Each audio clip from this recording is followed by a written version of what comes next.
declare open agenda item 7 entitled Human Rights in the Palestinian Territory Occupied since 1967. Following nearly 6 months of unrelenting Israeli assault on occupied Gaza, it is my solemn duty to report on the worst of what humanity is capable of and to present my finding, the anatomy of a genocide. History teaches us that genocide is a process, not a single act. It starts with the dehumanization of a group as other and the denial of that group's humanity, and ends with the destruction of the group in whole or in part.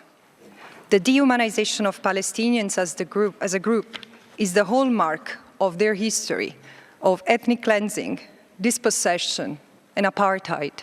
I find that there are reasonable grounds to believe that the threshold indicating the commission of the crime of genocide against Palestinians as a group in Gaza has been met. Specifically, Israel has committed 3 acts of genocide with the requisite intent, causing serious bodily or mental harm to members of the group, deliberately inflicting on the group conditions of life calculated to bring about its physical destruction in whole or in part, and imposing measures intended to prevent birth within the group. The genocide in Gaza is the most extreme stage of a long-standing settler colonial process of erasure of the native Palestinians.